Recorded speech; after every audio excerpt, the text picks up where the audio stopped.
তীব্র গ্যাস সংকট আর লোডশেডিংয়ে বড় ধরনের ভোগান্তিতে পড়েছে চট্টগ্রামের শিল্প মালিকরা। পর্যাপ্ত জ্বালানির অভাবে দিনের বড় সময় যাচ্ছে উৎপাদনবিহীন। একই সাথে গ্যাস সংকটের প্রভাব এখন জনজীবনের প্রতিটি স্তরে। সিএনজি ফিলিং স্টেশনে ঘন্টার পর ঘন্টা অপেক্ষা আর রাস্তায় পরিবহন সংকটে দুর্ভোগে পড়েছেন যাত্রীরা।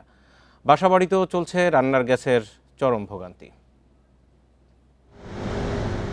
চট্টগ্রামে প্রতিদিন গ্যাসের চাহিদা 400 মিলিয়ন ঘনফুটের বেশি। সূত্র বলছে, জাতীয় গ্রিড থেকে বন্দরনগরীতে গ্যাস পাওয়া যাচ্ছে 200 মিলিয়নেরও কম। এর মধ্যে 100 মিলিয়ন চলে যাচ্ছে বিদ্যুৎ কেন্দ্র ও সার কারখানায়। তবে চলমান সংকটে আনুষ্ঠানিক কোনো বক্তব্য নেই কর্ণফুলী গ্যাস কর্তৃপক্ষের। গ্যাসের বর্তমান পরিস্থিতির শিকার উৎপাদন খাত। একদিকে গ্যাসের সংকট, অন্যদিকে গ্যাস না থাকায় বিদ্যুতের লোডশেডিং। এই দুইয়ে মিলে দিশেহারা শিল্প মালিকরা।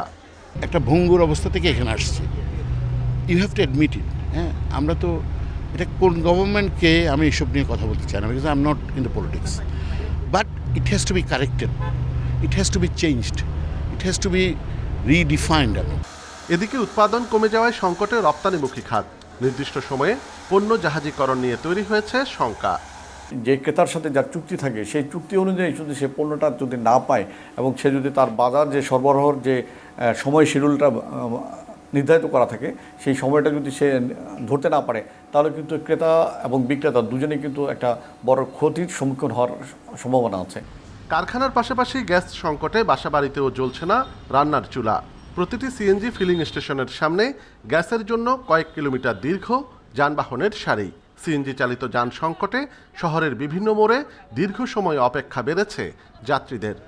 এখন ভোগান্তিটা হচ্ছে গ্যাস সংকট, প্রচুর পরিমাণ গাড়ির সংকট দেখা দিচ্ছে, যার কারণে আমাদেরকে অনেকক্ষণ দাঁড়ায় থাকতে হয়। মোটামুটি দুর্বিষহ অবস্থা। আর বাসার গ্যাসের অবস্থা তো নাই বললাম, ওটাও একই অবস্থা, রান্না বান্নার অবস্থা, মানে সব কিছু নিয়ে নগর জীবন আমাদের, মানে আমরা অতিষ্ঠ। 5টা থেকে সিরিয়াল দিছি, এখন পাম্প পর্যন্ত আসার পরে আমাদের পাম্প ম্যানেজার বলতেছে যে পাম্পে গ্যাস নাই।